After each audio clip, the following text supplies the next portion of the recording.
네, 오늘도 우리 함께 말씀 보도록 하겠습니다. 이제 일곱 교회를 향한 그 계시록의 편지, 요한의 편지 두 번째 서머나 교회를 향한 이 편지에 대해서 오늘 살펴보려고 합니다. 먼저 우리 말씀 보고 우리 2장 8절로 11절까지 말씀 함께 읽고 또 함께 말씀 나누도록 하겠습니다. 서머나 교회 사자에게 편지하라. 처음이며 마지막이요 죽었다가 살아나신 이가 이르시되 내가 네 환난과 궁핍을 알거니와 실상은 네가 부요한 자니라. 자칭 유대인이라 하는 자들의 비방도 알거니와 실상은 유대인이 아니요 사탄의 회당이라. 너는 장차 받을 고난을 두려워하지 말라. 볼지어다 마귀가 장차 너희 가운데에서 몇 사람을 옥에 던져 시험을 받게 하리니 너희가 10일 동안 환난을 받으리라. 네가 죽도록 충성하라. 그리하면 내가 생명의 관을 내게 주리라.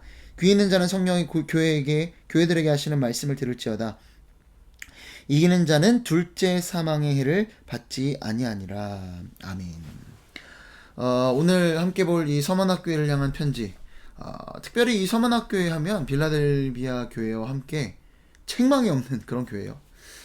그만큼 하나님 앞에 정말 충성된 어떤 그런 교회였다라는 것을 우리가 기억할 수 있을 것 같습니다. 이 서머나라는 지역에 대해서 우리가 한번 먼저 살펴봤으면 좋겠는데, 이 먼저 서머나라는 교회는, 이 지역은요 굉장히 로마 황제와 밀접한 도시였다라고 생각을 하시면 좋을 것 같습니다. 그러니까 먼저요, 이 로마가 대제국이 되는 데 있어서 여러 라이벌 국가들이 있었겠죠. 특히나 그 중에 로마를 정말 괴롭혔던 국가 중에 하나가, 제국 중에 하나가 바로 카르타고라는 제국이었습니다.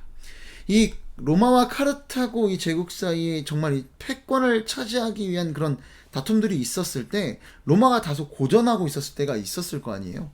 그런데 그때 이 서머나 지역이 단호하게 우리는 로마의 편에 서겠다라고 그렇게 나섰던 것이 바로 이 서머나 지역이었습니다. 여러분, 그만큼 로마의 어떤 황제와 가까웠던 지역이 이 서머나였다라고 그렇게 생각을 하시면 됩니다. 황제 숭배에 앞장섰어요. 그래서 실제로 아시아의 10개의 도시들 중에서도 가장 먼저 황제 숭배가 시작된 곳이 이 서머나 지역이었다, 서머나시였다라는 것도 우리가 기억하시면 좋을 것 같습니다.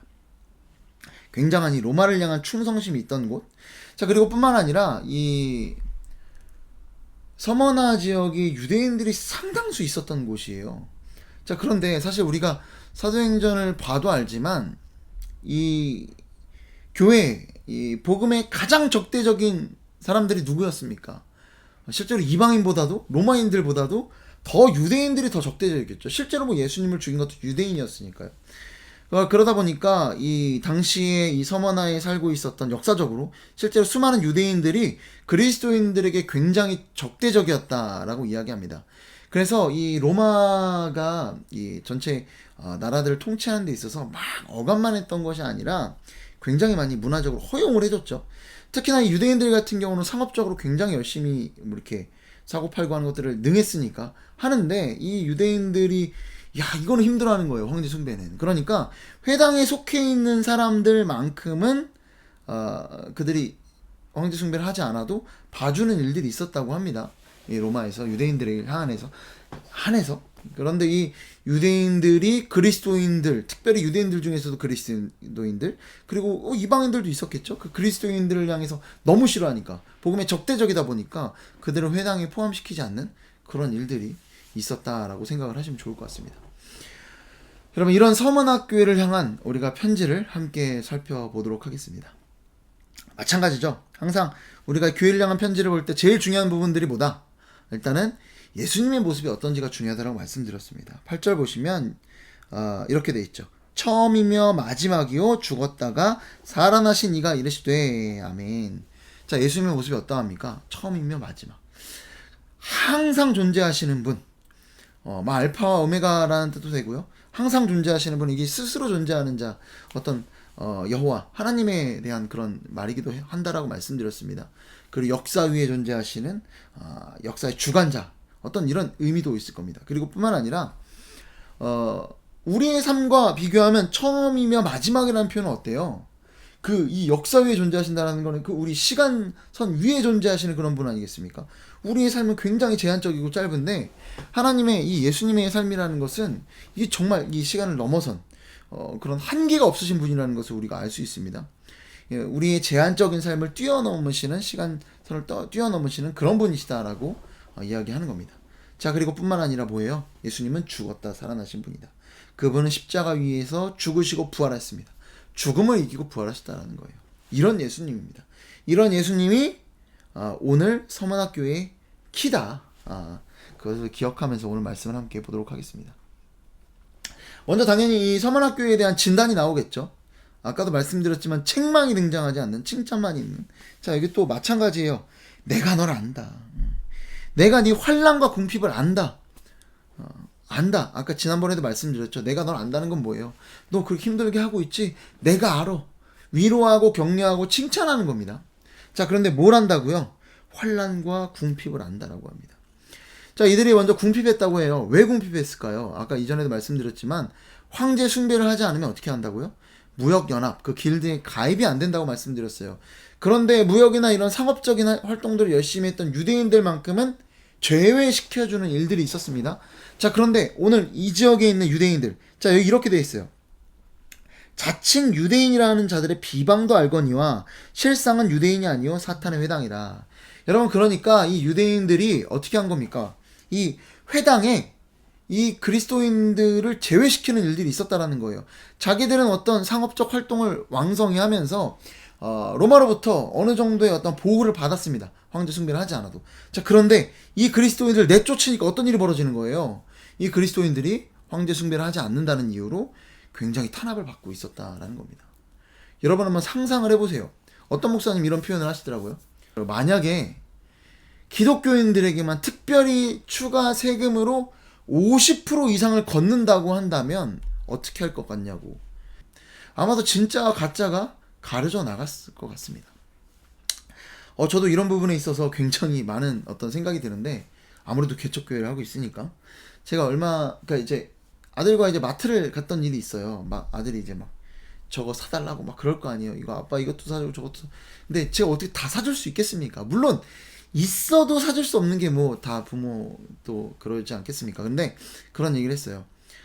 미안해 예찬아, 내가 아빠가 돈이 없어서 사주지 못할 것 같아. 그랬더니 막 실망을 하는 거예요. 그래서 제가 이제 슬쩍 이런 얘기를 했죠.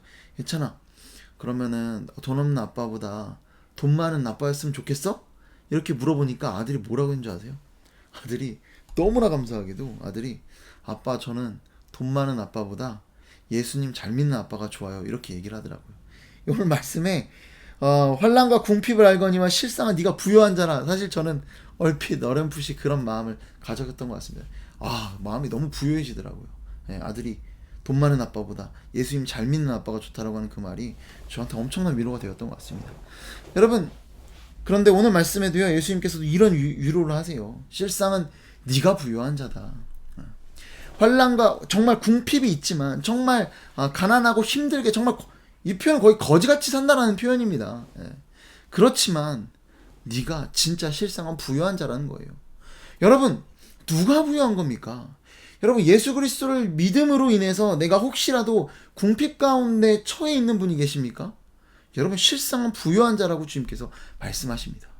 여러분, 우리는 나그네 된 삶을 살고 있잖아요. 여러분, 오늘 말씀도 있지만 처음이며 마지막이래요. 그분의 어떤 영혼 가운데 계신 그런 역사의 주관자이신 주님의 삶을 놓고 우리를 바라본다면, 여러분, 우리는 뭘 바라보는 삶을 살아야 돼요? 주님처럼 영원의 삶을 바라보는 삶 아니겠습니까? 그래서 우리는 이 땅에서 나그네 된 삶을 살아가요. 우리의 진짜 소유는 어디에 있습니까? 그 나라에 있는 거잖아요. 그럴 때 우리는 부유한 자입니다. 여러분, 그걸 보실 줄 아는 저와 여러분 되었으면 좋겠습니다. 여러분, 뿐만 아니라 이 환란이 있었어요. 환란이 로마 황제를 숭배하지 않음으로 인해서 막 그 황제 숭배를 하지 않는 자들을 막 색출하는 그런 일들이 있었습니다. 유대인들의 밀고가 있었고 굉장히 그런 어려움 가운데, 정말 그런 박해 가운데 있었을 겁니다.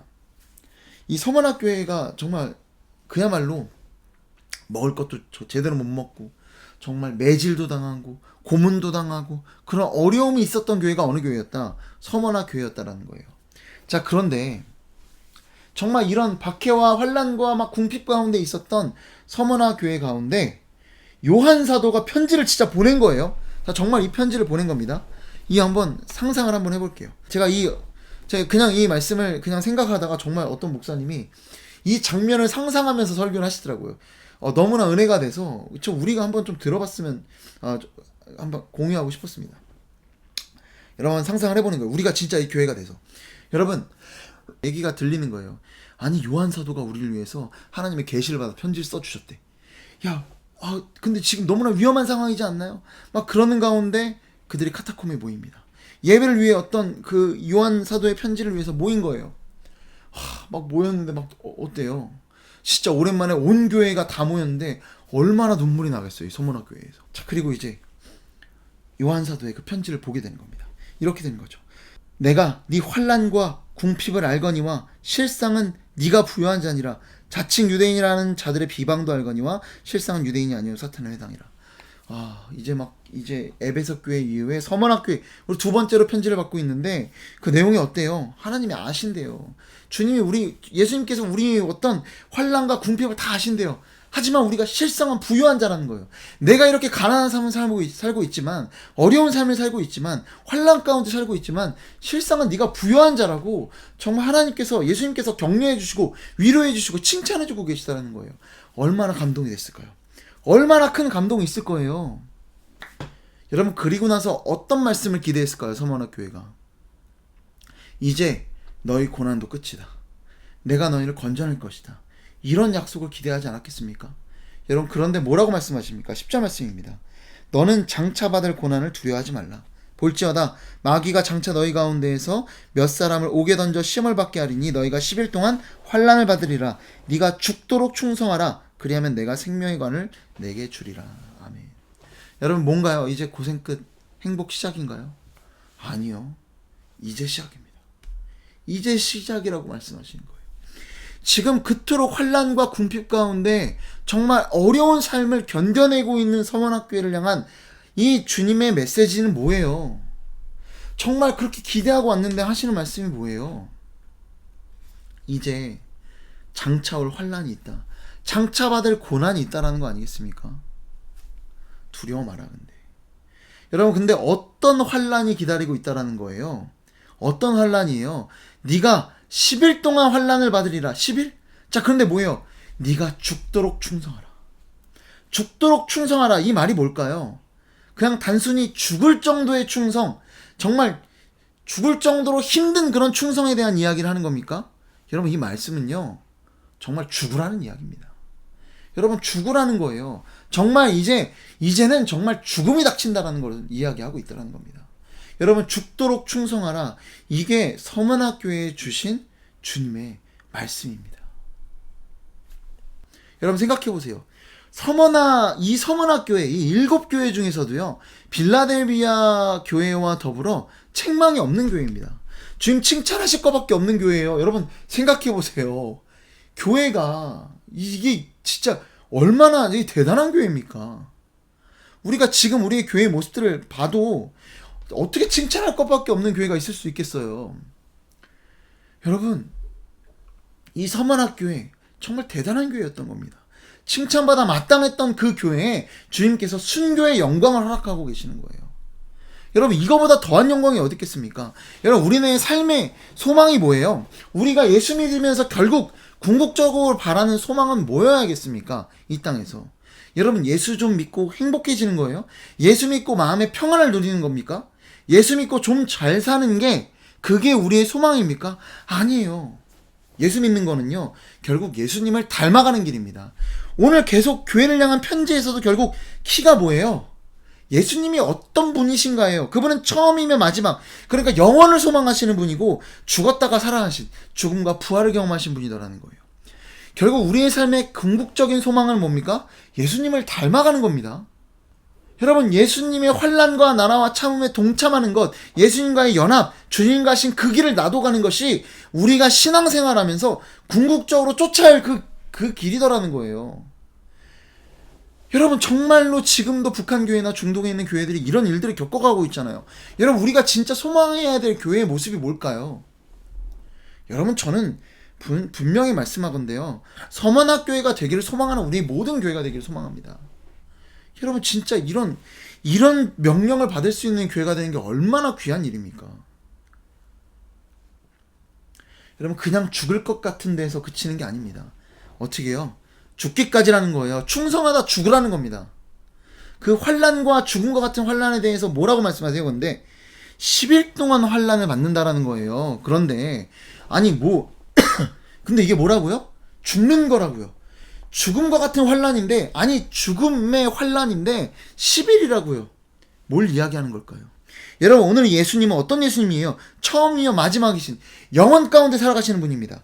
여러분 오늘 이들에게 주어진 상급을 보면 이래요. 내가 생명의 관을 내게 주리라. 이기는 자는 둘째 사망의 해를 받지 않으니라.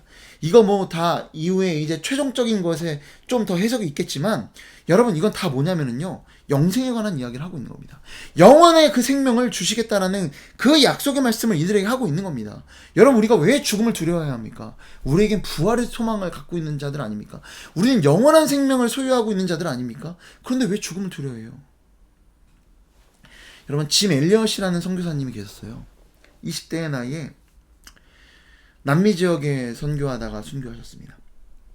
그때 이제 남미 식인 어떤 풍습을 갖고 있는 그런 남미 에콰도르였나요? 그 지역에 있는 원주민들을 향해서 선교를 가셨어요. 아마 그때가 26인가 그랬던 것 같아요. 그때 결국에는 순교하셨는데 그때 상황이 어떤 상황이었냐면요. 그 선교팀들이 다 몰살당했는데 남자분들만 있었는데 그 남자분들이 전부 다 총을 가지고 있었습니다. 그런데 창을 던지는데 원주민들이 거기 있던 선교사님들 단 한 명도 총 한 발도 쏘지 않으셨다고 해요. 여러분 그런데 당시 막 미국에서 미국 선교사님이었으니까 뭐 기사가 났는데 이거 개죽음이다. 어떻게 이런 아까운 정말 똑똑한 사람들이었으니까 이런 개죽음이 있을 수 있냐? 뭐 이런 표현이 있었다고 합니다. 자 그런데 그 선교사님이 아내와 그렇게 편지를 주고받는 뭐 전능자의 그늘이라는 책에서 제가 또 본 건데 그때 이런 이야기를 했어요. 어떤 표현이냐면요. 영원한 것을 위해 영원하지 않은 것을 버리는 자는 바보가 아니다. 여러분 우리는 영원한 것을 소망하는 자들입니다. 그렇기 때문에 영원하지 않은 이 땅에서의 잠깐의 삶에 대해서 얼마든지 내던질 수 있는 사람이더라는 거예요. 왜? 우리는 영원한 것을 소망하기 때문에. 여러분 우리의 이 땅에서 겪을 환난은 고작 얼마예요? 10일밖에 되지 않아요. 짧은 기간이라는 겁니다. 금방 끝나는 거랍니다. 하지만 우리에게 주어진 영광은 어떻습니까? 영원합니다. 여러분 영원한 것을 위해서 영원하지 않은 것을 내던질 수 있는 저와 여러분 되기를 소망합니다. 이 서문학교에 결국에는 이 서문학교의 감독으로 유명한 사람이 있죠. 순교자 폴리갑이라는 분이 있습니다. 정말로 순교하세요. 정말 나중에 꼭 한번 찾아보시길 바라는데 정말 하나님의 교회를 위해 순교하십니다. 여러분 결국 교회는요 순교자의 피 위에 세워지는 겁니다. 여러분 우리 한국교회 어때요? 결국 이 땅에 오셔서 정말 죽으셨던 그 순교하셨던 자기의 정말 그 피부치기 아들들 자녀들을 이 땅에 묻으면서 눈물을 흘리셨던 그 선교사님들의 그 정말 순교의 피 위에 한국교회가 세워지지 않았습니까? 여러분 그 영광스러운 자리를 소망하는 저와 여러분 되었으면 좋겠습니다. 여러분 그냥 나 죽으러 가겠습니다. 막 갑자기 막 사우디 메카에 막 가서 예수 믿으세요 하고 막 돌마다 죽는 그런 게 아니라 정말 이런 하나님의 어떤 말씀 그 명령을 받을 수 있는 게 얼마나 큰 소망이겠습니까? 우리의 소망이 정말 여기에 있는 저와 여러분 되었으면 좋겠습니다. 여러분 죽음도 교회를 무너뜨릴 수 없습니다. 왜요? 그 죽음은 고작 10일짜리이기 때문에 영원히 허락된 그 영원한 생명 위에 우리의 소망을 쌓아두는 복된 저와 여러분 되기를 소망합니다. 기도하겠습니다. 사랑과 은혜가 풍성하신 아버지 하나님, 서머나 교회를 향한 그 주님의 명령, 두려워하지 말라, 네가 죽도록 충성하라, 네가 생명의 관을 받게 될 것이다. 이 주님의 약속을 믿고 우리의 삶 가운데 죽기까지 충성하는, 설령 우리 앞에 죽음의 그런 어려운 환난이 닥쳐 있을지라도 주의 믿음을 선택할 수 있는 그런 우리 모두가 되는 주님의 놀라운 역사를 경험하는 우리 모두가 될 수 있도록 주님 도와주시옵소서. 이 모든 말씀 사랑이 많으신 예수 그리스도의 이름으로 기도드립니다. 아멘.